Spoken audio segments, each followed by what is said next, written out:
आज के इस वीडियो में हम लोग कवर करने वाले हैं हिस्ट्री मेजर 5 का इंपॉर्टेंट क्वेश्चन। ये सीरीज का पहला पार्ट 1 है।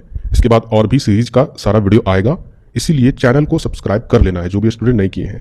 और बहुत ही बेहतर तरीके से पॉइंट को यहाँ पर कवर किया गया है। कोशिश कीजिएगा पॉइंट्स को ही रिविजन करने का। क्वेश्चन क्या आपका प्लासी युद्ध के कारण, परिणाम और महत्व का वर्णन करना है। तो सबसे पहले आपको प्रस्तावना यानी इंट्रोडक्शन देना होगा। प्लासी का युद्ध यानी बैटल ऑफ प्लासी भारत के इतिहास का एक ऐसा युद्ध था जिसने भारत में अंग्रेजों की हुकूमत की नींव रखी। यानी इसी युद्ध से ही अंग्रेज ने भारत में अपनी हुकूमत की बुनियाद को कायम रखा। यह युद्ध 23 जून 1757 को बंगाल के प्लासी नामक स्थान पर लड़ा गया था। यह लड़ाई ईस्ट इंडिया कंपनी और बंगाल के नवाब सिराजुद्दौला के बीच हुआ था। तो यह जो लड़ाई है वह किन के बीच में हुआ था? ईस्ट इंडिया कंपनी यानी अंग्रेज और बंगाल के नवाब सिराजुद्दौला के बीच में हुई थी। ये क्वेश्चन आपके एग्जाम में आ सकता है 1 नंबर वाले में, तो इसे इग्नोर मत कीजिएगा, दिमाग में आपको फिट करना है। अब समझते हैं कि प्लासी युद्ध का आखिर कारण क्या था जिस कारण से यह युद्ध हुआ था। सबसे पहला जो कारण है वो नवाब सिराजुद्दौला और अंग्रेज के बीच में तनाव, यानी इन दोनों के बीच में तनाव हो गया था। बंगाल के नवाब सिराजुद्दौला को अंग्रेजों की बढ़ती ताकत और हस्तक्षेप पसंद नहीं आया। यानी बंगाल के जो नवाब थे सिराजुद्दौला, उनको अंग्रेज की ताकत का अनुभव हो चुका था कि अंग्रेज यहाँ पर व्यापार नहीं, कहीं ना कहीं अपने साम्राज्य का विस्तार करने आई है। और उनके साम्राज्य में यानी नवाब सिराजुद्दौला के साम्राज्य में जब इनका हस्तक्षेप आ रहा था, हस्तक्षेप कहने का मतलब है यह धीरे धीरे इनके साम्राज्य की ओर बढ़ रहे थे, तो यह इनको पसंद नहीं आया। अंग्रेज बिना नवाब की अनुमति के अपने किले मजबूत कर रहे थे और व्यापार में कर भी नहीं देते थे। इससे नवाब नाराज हो गए। यानी देखा जाए तो पहले पॉइंट में यही चीज मेंशन किया गया है, जो ईस्ट इंडिया कंपनी थी वह सिराजुद्दौला यानी जो नवाब था इनके साम्राज्य में विस्तार करते आ रहे थे धीरे धीरे, और इनकी बातों को, इनकी नियम कानून को या फॉलो नहीं करते थे और ना ही टैक्स वगैरह देते थे। दूसरे नंबर का अगर कारण देखें, कंपनी का षड्यंत्र। अंग्रेजों ने नवाब के दरबार के कुछ बड़े अधिकारियों जैसे कि मीर जाफर, अमीर चंद नहीं होता, याद रखेगा, अमीर चंद था नाम, और राय दुर्लभ को रिश्वत और वादों के जरिए अपने पक्ष कर लिया। यानी अंग्रेज किस तरीके से षड्यंत्र रचता था वो यहाँ पर स्पष्ट लिखा हुआ है कि अंग्रेज जो था वह नवाब के दरबार में यानी सिराजुद्दौला के दरबार में जो भी बड़े बड़े अधिकारी थे उनको लालच, छल कपट के तहत जो यहाँ पर अधिकारी है जैसे कि जाफर, अमीर चंद और राय दुर्लभ, इन सभी को रिश्वत और वादों के जरिए अपने पक्ष में कर लिया जाता था। अंग्रेजों ने नवाब को गद्दी से हटाने की योजना भी बना ली थी, तो ये भी एक रीजन था। इसके बाद अगर तीसरे नंबर की अगर बात करें, काला कोठरी की घटना। यानी नवाब ने जब अंग्रेजों का किला फोर्ट विलियम और कलकत्ता, ये अंग्रेजों का किला था, पर हमला किया तो कई अंग्रेज सैनिक मारे गए, कुछ सैनिकों को बंद कर दिया गया जिससे कई दम घुटने से मर गए। इस घटना को काला कोठरी यानी ब्लैक होल कहा गया, जिससे अंग्रेजों को बदला लेने पर मजबूर कर दिया गया। फोर्थ नंबर का जो रीजन है वो आप देखिए यहाँ पर, अंग्रेजों की चालाकी। यानी रॉबर्ट क्लाइव जैसे अंग्रेज अफसरों ने भारतीय दरबारियों को तोड़कर अपने पक्ष में कर लिया। उन्होंने सत्ता और धन का लालच देकर नवाब के खिलाफ साजिश रची। यानी रॉबर्ट क्लाइव एक बहुत ही इंटेलिजेंट या फिर कूटनीति में बहुत ही ज्यादा तेज था, जिस कारण से उन्होंने क्या किया, भारतीय जो दरबारी थे उनको अपने पक्ष में कर लिया और साथ ही साथ सत्ता के और भी जो अधिकारी होंगे या लोग होंगे उनको लालच देकर नवाब के खिलाफ साजिश रच दी, और वह नवाब के खिलाफ हो गए, नवाब के लोग ही। ये भी एक रीजन था। 5 नंबर की अगर बात करें, सिराजुद्दौला की अनुभवहीन। यानी सिराजुद्दौला नया नवाब था और अनुभवहीन था, यानी उनको साम्राज्य चलाने का उतना अनुभव नहीं था। वह अपने ही दरबारियों पर भरोसा नहीं कर सका और उनकी चालें समझ नहीं पाया जो इनके विरोध में हो गए थे अंग्रेज के कूटनीति के कारण। ये भी एक कारण था। अब समझ लेते हैं कि प्लासी युद्ध की घटना कब हुई थी और किस तरीके से। तो 23 जून 1757 को प्लासी में युद्ध हुआ। नवाब के पास लगभग 50,000 सैनिक थे, जबकि रॉबर्ट क्लाइव के पास केवल 3,000 ही सैनिक थे। लेकिन मीर जाफर और अन्य विश्वासघाती दरबारियों ने युद्ध के समय नवाब का साथ ही नहीं दिया। यानी अपने ही घर में अगर भेदी हो तो भाई लंका ढाएगी ना, तो इस तरीके से यहां पर भी हुआ नवाब के साथ। नवाब की सेना ने पूरी तरह से युद्ध नहीं लड़ा और हार गई। अंत में नवाब सिराजुद्दौला भागने की कोशिश में मारा गया। ये तो थी युद्ध की घटना। तो अभी हमने आपको बताया युद्ध के कारण और ये जो युद्ध की घटना हुई थी वो। अब समझते हैं कि इस युद्ध का परिणाम क्या हुआ। सबसे नंबर पर देखिए, मीर जाफर को नवाब बनाया गया। यानी सिराजुद्दौला के बाद मीर जाफर को फिर नवाब बनाया गया। अंग्रेजों ने मीर जाफर को नवाब बना दिया क्योंकि उसने उनका साथ दिया था, यानी अंग्रेज के तलवे चाटा था। लेकिन असली ताकत अंग्रेजों के हाथ में ही थी, केवल यह एक कठपुतली के जैसा था। दूसरे नंबर की अगर बात करें, अंग्रेजों की शक्ति बढ़ी। इस युद्ध के बाद अंग्रेज केवल व्यापारी नहीं रहे बल्कि वे बंगाल की राजनीति में सबसे ताकतवर बन गए। तीसरा परिणाम क्या रहा, कंपनी को ढेर सारी दौलत मिली। मीर जाफर ने अंग्रेजों को बहुत सारा धन, सोना, चांदी और जमीन दी। इससे ईस्ट इंडिया कंपनी आर्थिक रूप से भी बहुत ताकतवर हो गई। फोर्थ नंबर परिणाम क्या हुआ, अब अंग्रेज भारतीय राजाओं को हटाने और बिठाने लगे। यानी अंग्रेज जो है वो भारतीय राजाओं को, जो भी अगर राजा अंग्रेज के विरोध में रहता था उन राजाओं को हटा देते थे, और जो भी उनके पक्ष या गुलामी करता था, तलवे चाटता था, उनको बिठा देते थे। यह भारत के इतिहास में विदेशी हस्तक्षेप की शुरुआत थी। इसके बाद इसका क्या परिणाम हुआ, 5 नंबर, भारतीयों में विश्वासघात की भावना बढ़ी। इस युद्ध ने यह भी दिखाया कि भारतीय शासक आपस में एकजुट नहीं थे। मीर जाफर जैसे लोगों के विश्वासघात ने भारत की स्वतंत्रता को खतरे में भी डाल दिया था। ये तो मैंने आपको 5 परिणाम बताए। अब समझते हैं कि प्लासी युद्ध का महत्व क्या हुआ। तो अंग्रेजी शासन की नींव रखी गई, यानी बुनियाद रखी गई। इससे पहले यह एक कंपनी था जो व्यापार कर रहा था भारत में। प्लासी का युद्ध अंग्रेजों के शासन की पहली सीढ़ी था। यहीं से उन्होंने भारत पर राज करना शुरू किया। दूसरे नंबर की अगर बात करें, जो महत्व था, राजनीतिक सत्ता में पहली जीत। यह युद्ध अंग्रेजों की भारत में पहली राजनीतिक जीत थी। अब वे केवल व्यापार नहीं बल्कि शासन भी करने लगे। तीसरे नंबर का जो यहाँ पर महत्व है वो आपका मुगल साम्राज्य की कमजोरी उजागर, यानी इससे मुगल साम्राज्य कमजोर होना स्टार्ट हुआ। इस युद्ध से यह साफ हो गया मुगलों और उनके नवाब अब कमजोर हो चुके हैं, अब वे अंग्रेजों का मुकाबला नहीं कर सकते। इसके बाद भविष्य के युद्धों का रास्ता साफ, यानी प्लासी की जीत ने अंग्रेजों को इतना आत्मविश्वास दिया, इतना मोटिवेशन दिया कि उन्होंने बाद में बक्सर का युद्ध 1764 में ही कर दिया और जीत हासिल की और भारत के बड़े हिस्से पर कब्जा कर लिया। इसके बाद भारतीयों के लिए एक सीख, यानी यह युद्ध भारतीयों के लिए एक बड़ा सबक था कि आपसी फूट, विश्वघात से देश कमजोर हो सकता है। अगर भारतीय शासक एकजुट होते तो अंग्रेजों को रोका जा सकता था। ओवरऑल मैंने सारा कुछ आपको बता दिया। अब समझते हैं निष्कर्ष के तौर पर क्या लिखना है। प्लासी का युद्ध भारत के इतिहास का एक निर्णायक मोड़ था। यह केवल एक युद्ध नहीं था बल्कि यह अंग्रेजों के भारत में शासन की शुरुआत थी। सिराजुद्दौला की हार और मीर जाफर की गद्दारी ने भारत को विदेशी हुकूमत की ओर धकेल दिया। अगर यह युद्ध भारतीय एकता यानी एकजुट होकर अगर लड़ते और समझदारी से लड़ते अगर, तो शायद भारत की कहानी कुछ और होती। इसलिए प्लासी का युद्ध भारत के इतिहास में चेतावनी की तरह है। असली दुश्मन बाहर से नहीं भीतर से आता है, यही सीख मिलती है। जैसे ही अंग्रेज प्लासी की युद्ध में जीत हासिल की, उसके बाद फिर उन्होंने बक्सर की ओर आगे बढ़ने की कोशिश की, यानी उसके बाद फिर बक्सर का युद्ध हुआ। तो हम लोग दूसरे क्वेश्चन में समझेंगे कि बक्सर के युद्ध के कारण, परिणाम, उसके बारे में डिटेल से समझेंगे। सबसे पहले परिचय देखेंगे बक्सर का युद्ध। भारत के इतिहास का एक महत्वपूर्ण युद्ध था जो 22 अक्टूबर 1764 ईस्वी को बिहार के बक्सर नामक स्थान पर लड़ी गई थी। यह युद्ध अंग्रेजों यानी ईस्ट इंडिया कंपनी और 3 शक्तिशाली भारतीय शासकों के बीच में हुआ था। अभी हम लोग 3 शासक के बारे में यहाँ पर समझेंगे। इसके बाद देखिए बक्सर के युद्ध के क्या कारण थे। बक्सर के युद्ध के कई कारण थे जो धीरे धीरे बनते गए। उनमें से मुख्य कारण नीचे दिए गए हैं। पहला, अंग्रेजों की बढ़ती ताकत। प्लासी के युद्ध 1757 के बाद बंगाल में अंग्रेजों की शक्ति बहुत बढ़ गई थी। उन्होंने बंगाल के नवाब मीर जाफर को हटाकर मीर कासिम को नवाब बनाया, लेकिन जब मीर कासिम ने स्वतंत्र रूप से शासन करना शुरू किया तो अंग्रेजों ने उसे भी हटा दिया। ये एक रीजन था। दूसरा रीजन देखिए, मीर कासिम की असंतुष्टि। मीर कासिम एक बुद्धिमान और आत्मनिर्भर नवाब था। उसने अपने राज्य को मजबूत बनाने की कोशिश की और अंग्रेजों को व्यापार में दी गई छूटें वापस ले ली। इससे अंग्रेज नाराज हो गए और उसे नवाब पद से हटा दिया गया। यानी जैसे ही जो छूट दी गई थी अंग्रेजों को, वो छूट इन्होंने ले ली और बहुत सारा दबाव डाला अंग्रेज पर मीर कासिम ने। तो उसके बाद फिर अंग्रेज नाराज हो गए और उसे नवाब से हटा दिया। ये भी एक कारण था बक्सर के युद्ध का। तीसरा कारण देखिए, मीर कासिम की तैयारी। मीर कासिम ने अंग्रेजों से बदला लेने के लिए 2 और शक्तिशाली शासकों से इन्होंने क्या किया, दोस्ती की गठबंधन कर लिया, जैसे कि अवध के नवाब सिराजुद्दौला। तो देखिए एक ये थे इस युद्ध में, कौन थे, मीर कासिम।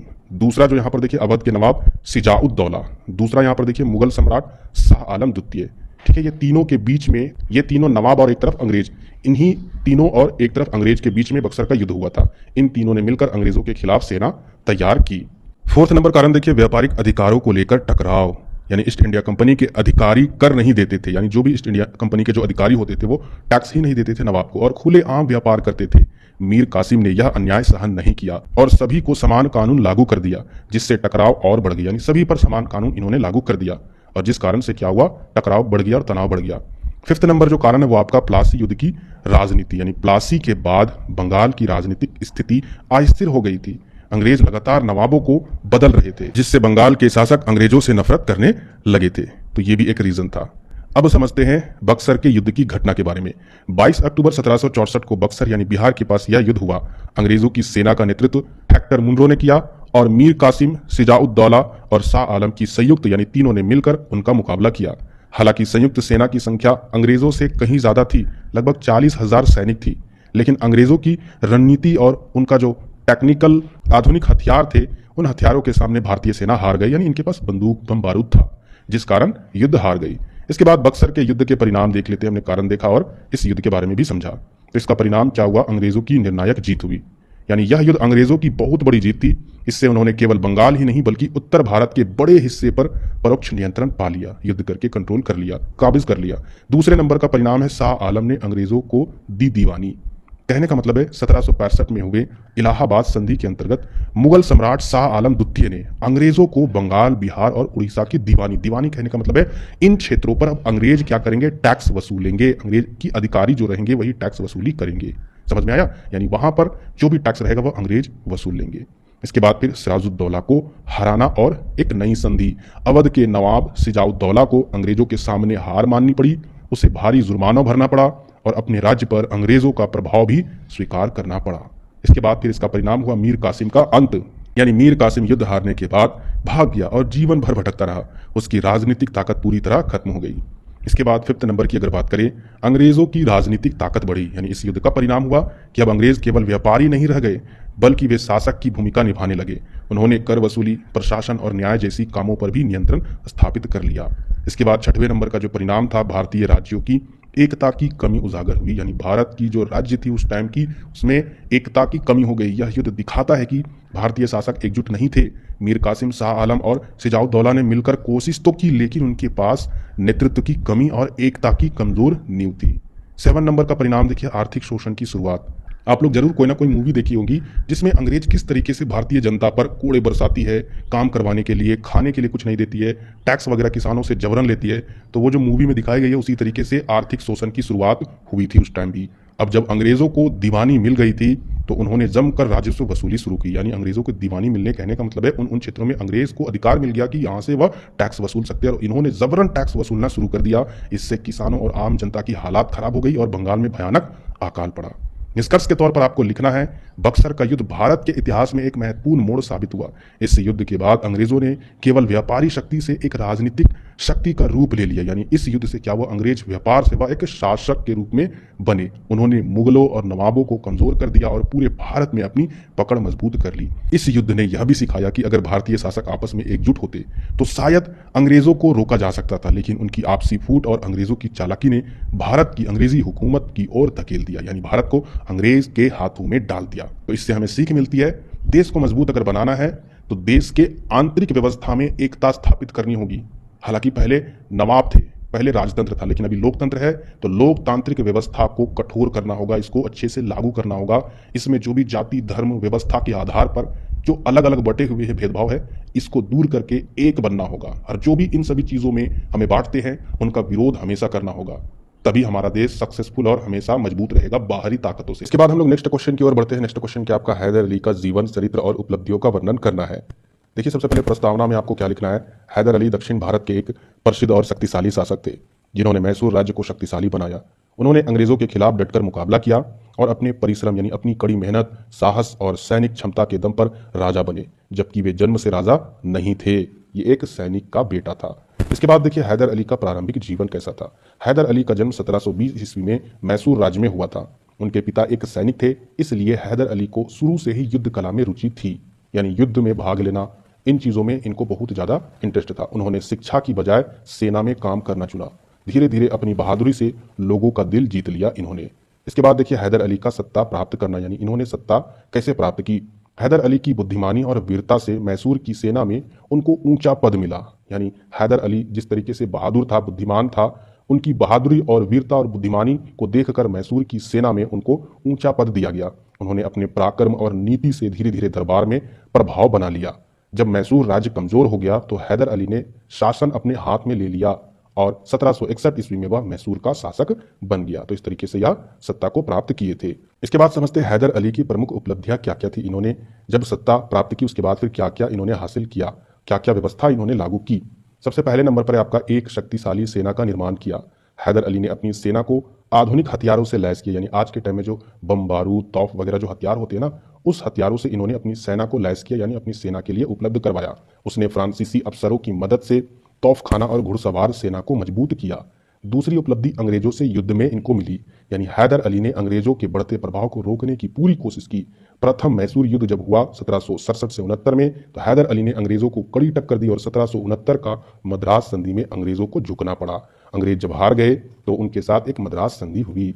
इसके बाद देखिए द्वितीय मैसूर युद्ध 1780 से लेकर 84। यह युद्ध हैदर अली के जीवन का सबसे महत्वपूर्ण युद्ध था। उन्होंने अंग्रेजों को हरा दिया और कर्नाटक क्षेत्र पर अधिकार कर लिया, यानी यहां पर भी इन्होंने अंग्रेज को हराकर कर्नाटक वाले एरिया पर कब्जा कर लिया। इसके बाद प्रशासनिक सुधार भी इन्होंने किया, यानी हैदर अली ने राज्य में अनुशासन और न्याय की व्यवस्था लागू की। उसने किसानों की मदद की, सिंचाई के साधनों को बढ़ावा दिया और व्यापार यानी कृषि व्यापार इन सभी क्षेत्रों में इन्होंने बहुत ज़्यादा विकास किया, बढ़ावा दिया। इसके बाद फिर तकनीकी और विज्ञान में रुचि। हैदर अली ने फ्रांसीसी तकनीशियनों की मदद से तोप, बंदूक और आधुनिक हथियार भी बनवाए। उसने एक सैन्य फैक्ट्री भी बनवाई जहां हथियार तैयार होते थे, यानी आज के टाइम में जो हथियार थे उनकी भूमिका इनके लिए बहुत ज़्यादा महत्वपूर्ण थी, क्योंकि दिमाग से आपको काम करना होगा, आधुनिक जो हथियार है उसका इस्तेमाल ज़्यादा करना होगा, तभी आप युद्ध जीत सकते हो। इनके लिए इन्होंने क्या किया, जो भी फ्रांसीसी तकनीशियन थे उनकी मदद से बहुत सारे हथियार का निर्माण करवाए और साथ ही साथ एक फैक्ट्री भी बनवा डाली जिसमें हथियार बनते थे नए नए तकनीक वाले। उसके बाद फ्रांसीसी मित्रता, यानी हैदर अली ने अंग्रेजों के खिलाफ फ्रांसीसी से दोस्ती की, क्योंकि वह जानता था कि अकेले अंग्रेजों से लड़ना बहुत ही ज़्यादा मुश्किल होगा। तो ये थी उपलब्धियां जो मैंने आपको बता दिया। अब हैदर अली के व्यक्तित्व को देख लेते हैं। हैदर अली बहुत साहसी, दूरदर्शी और कर्मठ शासक था। वह पढ़ा लिखा नहीं था, लेकिन अनुभव और समझदारी में किसी से कम नहीं था। वह सादा जीवन जीता था और न्यायप्रिय था। इसके बाद देखिए हैदर अली की मृत्यु। द्वितीय मैसूर युद्ध के दौरान, यानी दूसरा जो मैसूर युद्ध हुआ था उसके दौरान 1782 ईस्वी में हैदर अली की मृत्यु हो गई। उनकी मृत्यु के बाद उनके बेटे टीपू सुल्तान ने उनका काम आगे बढ़ाया और अंग्रेजों से संघर्ष जारी रखा। इसके बाद देखिए हैदर अली का ऐतिहासिक महत्व। हैदर अली ने मैसूर को एक शक्तिशाली राज्य बनाया। उन्होंने अंग्रेजों को यह दिखा दिया कि भारत के शासक एकजुट होकर उन्हें चुनौती दे सकते हैं और उन्हें खदेड़ सकते हैं, हरा सकते हैं। वह पहले भारतीय शासकों में से एक थे जिन्होंने अंग्रेजों के इरादों को पहचाना और खुलकर उनका डटकर सामना किया, मुकाबला किया। बाकी निष्कर्ष के तौर पर आप लिख सकते हो, हैदर अली भारत के उन शासकों में से एक थे जिन्होंने जन्म से ही नहीं बल्कि अपने परिश्रम और साहस से सत्ता पाई है। उन्होंने मैसूर को मजबूत बनाया और अंग्रेजों का डटकर विरोध भी किया और आधुनिक भारत के लिए प्रेरणा का भी स्रोत यह बने। उनका जीवन हमें यह सिखाता है कि इच्छा शक्ति, मेहनत और रणनीति से कोई भी ऊंचाई पाई जा सकती है। इसके बाद हम लोग नेक्स्ट क्वेश्चन की ओर बढ़ते हैं और नेक्स्ट क्वेश्चन क्या आपका आंग्ल अवध संबंधों पर संक्षिप्त निबंध लिखना है। अवध के बारे में तो आप जान जाते हो कि ये क्या है, लेकिन बहुत सारे स्टूडेंट जो हिस्ट्री नहीं पढ़ते हैं, सिर्फ आज की डेट में आते हैं कि चलो इंपॉर्टेंट क्वेश्चन कर लेते हैं, आंग्ल के बारे में वो समझ ही नहीं पाते कि ये है क्या। चलिए आप समझ जाइएगा, इसमें बहुत ही सिंपल है। भारत के इतिहास में जब अंग्रेज धीरे धीरे सत्ता बढ़ा रहे थे तब उन्होंने कई भारतीय रियासतों से संबंध बनाए। यानी भारतीय इतिहास में जब अंग्रेज धीरे धीरे सत्ता बढ़ा रहे थे तब उन्होंने क्या किया, कूटनीति लागू की और उन्होंने कई भारतीय रियासतों से संबंध बनाए। इन रियासतों में अवध, जिसकी राजधानी लखनऊ थी, बहुत ही खास थी। यानी अवध एक रियासती साम्राज्य था और इनसे अंग्रेज का संबंध स्थापित हुआ। अवध राज्य बहुत समृद्ध था और उत्तर भारत में उसकी स्थिति बहुत महत्वपूर्ण थी। अंग्रेजों को इस राज्य में दिलचस्पी थी क्योंकि वे इसे अपने नियंत्रण में लाना चाह रहा था, अपने कंट्रोल में लाना चाह रहा था। इसीलिए इनके साथ इन्होंने क्या किया था, संबंध स्थापित किया था। अब समझते कि आंग्ल अवध क्या होता है। तो अवध और अंग्रेजों के बीच में जो संबंध बने उन्हें ही हम आंग्ल अवध संबंध कहते हैं। यानी आ से अंग्रेज, आ से अवध। ठीक है, चलिए आगे देखते हैं। अवध राज्य क्या था। तो अवध एक बड़ा और अमीर राज्य था जो आज के उत्तर प्रदेश के एक हिस्से में फैला था। यह मुगल साम्राज्य का हिस्सा था, लेकिन जब मुगल कमजोर होने लगे तो अवध के नवाबों ने खुद शासन करना शुरू कर दिया था। अवध में कला, संगीत, साहित्य और व्यापार बहुत ज्यादा विकसित था। यानी ओवरऑल बहुत ही समृद्ध यह एक रियासत था, जिस कारण अंग्रेजों की नजर बहुत खतरनाक थी इस रियासत पर। दूसरे नंबर की अगर बात करें, अवध और अंग्रेजों का पहला संपर्क। तो अवध और अंग्रेजों का रिश्ता बक्सर के युद्ध 1764 के बाद शुरू हुआ था। जैसे ही बक्सर का युद्ध हुआ उसके बाद से ही अवध के साथ इनका रिश्ता होना शुरू हुआ। इस युद्ध में अंग्रेजों ने नवाब सिजाउद्दौला, मुगल बादशाह शाह आलम द्वितीय और बंगाल के नवाब मीर कासिम को हराया था। इसके बाद 1765 में इलाहाबाद संधि हुई, जिसमें अंग्रेजों ने नवाब से कहा कि अब वे जो कहेंगे नवाब को मानना पड़ेगा। यानी हारने के बाद तो ऐसे ही संधि बनाता था अंग्रेज। इस तरह से अंग्रेजों का असर अवध पर शुरू हो गया। इसके बाद देखिए रक्षात्मक संधि, यानी बाद में जब लॉर्ड वेलेस्ली भारत आया तो उसने एक नई नीति अपनाई जिसे रक्षात्मक संधि कहा गया है। यानी इस संधि में क्या होता था, नवाब को अपने राज्य में अंग्रेजों की सेना रखनी पड़ती थी। यानी नवाब के राज्य में अंग्रेजी सेना रहती थी, लेकिन उस सेना का खर्च अंग्रेज नहीं बल्कि नवाब ही को ही देना पड़ता था। खाना पीना जो भी खर्चा होता था सारा खर्च नवाब को ही देना पड़ता था। नवाब अब किसी दूसरे राज्य से बिना अंग्रेजों की अनुमति के कोई समझौता नहीं कर सकता था। यानी ओवरऑल देखा जाए तो कठपुतली बन गया है इस संधि के आधार पर। इससे अवध की आज़ादी धीरे धीरे खत्म हो गई और वह अंग्रेजों के अधीन हो गया। इसके बाद समझते अवध का आर्थिक शोषण। ये जो पॉइंट मैं बता रहा हूं ना, अवध अंग्रेज दोनों के बीच में क्या क्या घटना हुई, कैसा रिश्ता था, किस तरीके से अवध को कंट्रोल कर रहा था अंग्रेज, वो सारा पॉइंट वाइज आपको समझना और लिखना है। तो अवध का आर्थिक शोषण भी हुआ था, यानी अंग्रेज ने अवध का बहुत आर्थिक शोषण किया, किसानों से भारी कर लिया। इसके अलावा व्यापार में अंग्रेजों का पूरा नियंत्रण हो गया और नवाब को सेना का खर्च भी देना पड़ता था, जिससे खजाना खाली होता गया। यानी अपनी सेना और अपनी जनता के लिए तो ये खर्च करना ही है अपने खजाने से, लेकिन जो अंग्रेज की जो सेना थी उसको भी देना था अपने खजाने से, जिस कारण से खजाना खाली होता गया और जो आम लोग थे वह गरीब होते गए और गरीब बनते गए और जनता दुखी रहने लगी। इसके बाद समझते 5th नंबर, अवध पर पूरी तरह कब्जा। जब अंग्रेजों को लगा कि अब नवाब शासन नहीं चला पा रहे हैं तो उन्होंने एक बहाना बनाया कि यहाँ कुशासन यानी बुरा शासन हो रहा है। यानी देखा जाए तो अंग्रेज हमेशा कूटनीति लागू करना चाह रहा था, किसी तरीके से कब्जा कर ले। और कैसी कूटनीति लागू की, यानी जब ये शासक नहीं चलाते थे, नवाब जो है वो अच्छे से शासन नहीं चलाते थे, क्योंकि भाई उनका खजाना खाली हो रहा था, जनता नाखुश थी, तो जनता में ये चीज फैला देता था कि यह एक बुरा शासन है, ये अच्छा राजा नहीं है, इसे हटा दिया जाए। और अंग्रेज ने कहा कि वो जनता की भलाई के लिए अवध को अपने शासन में ले रहे हैं। और उस समय जनता अनपढ़ और गरीब, अंग्रेज बोलता था, जनता को लगता था चलो ठीक है। और 1856 में लॉर्ड डलहौजी ने अवध को पूरी तरह ब्रिटिश राज्य में मिला लिया। नवाब वाजिद अली शाह को हटाकर कलकत्ता भेज दिया गया। इससे जनता और सैनिकों में बहुत गुस्सा फैल गया।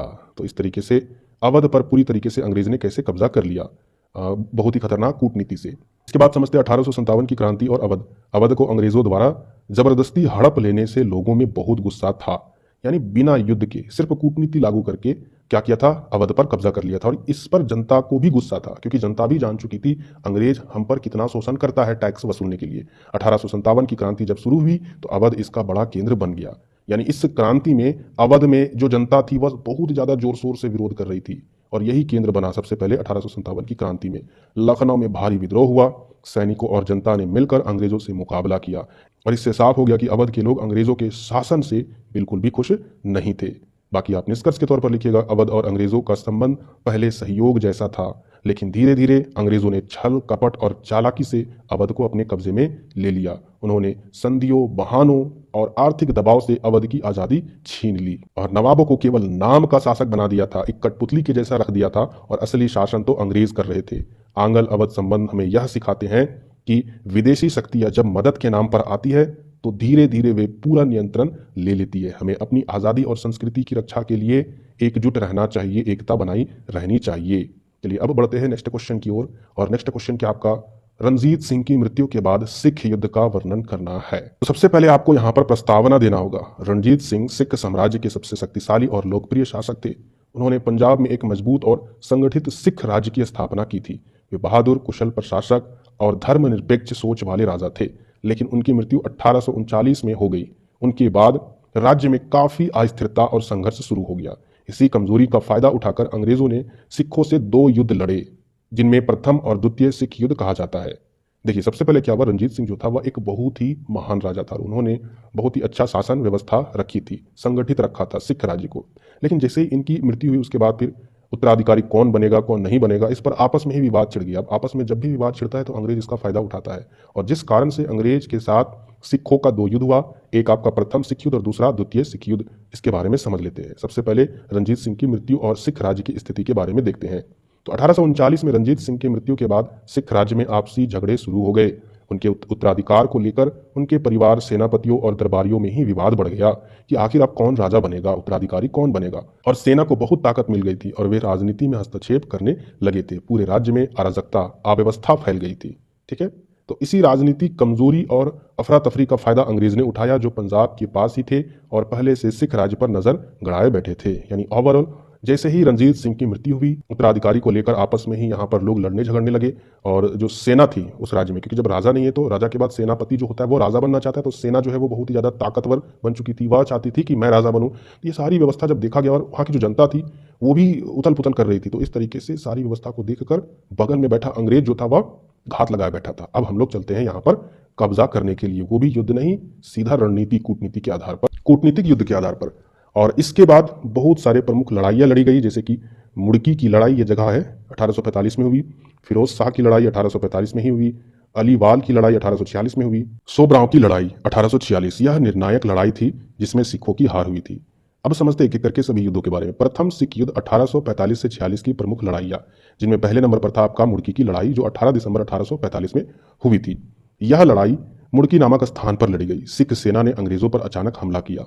अंग्रेजों को शुरुआत में परेशानी हुई, लेकिन बाद में वे जीत गए। इस लड़ाई में दोनों पक्षों को भारी नुकसान हुआ। यह युद्ध की पहली टक्कर थी जिसने यह दिखा दिया कि सिख बहुत बहादुर से लड़ेंगे, यानी अगर आगे भी युद्ध होगा तो बहुत नुकसान होगा अंग्रेजों को। ये अंग्रेजों को पता चला कि वाकई में जो सिख है वो बहुत ही बहादुरी से लड़ते हैं। दूसरे नंबर की जो लड़ाई थी फिरोज शाह की लड़ाई 21 से 22 दिसंबर 1845 में ये हुई थी। यह युद्ध मुड़की के कुछ ही दिनों के बाद हुआ, यानी जो मुड़की की लड़ाई हुई थी उसके कुछ दिनों के बाद ही हुआ था। अंग्रेजी सेनापति जनरल गफ ने सिखों पर हमला किया। फिर बाद में सिखों ने जबरदस्त विरोध किया और युद्ध 2-3 दिन तक चला, 2 दिनों तक चला, ठीक है, 2 दिनों तक। अंग्रेजों की हालात बहुत खराब हो गई थी, लेकिन अंतिम समय पर उन्हें जीत मिल गई। इस लड़ाई से अंग्रेज समझ गए कि सिख सेना कितनी मजबूत है। तीसरी जो लड़ाई थी वो थी आपका अलीवाल की लड़ाई, 28 जनवरी 1846 में हुई थी। यह युद्ध सतलज नदी के किनारे अलीवाल नामक स्थान पर लड़ा गया।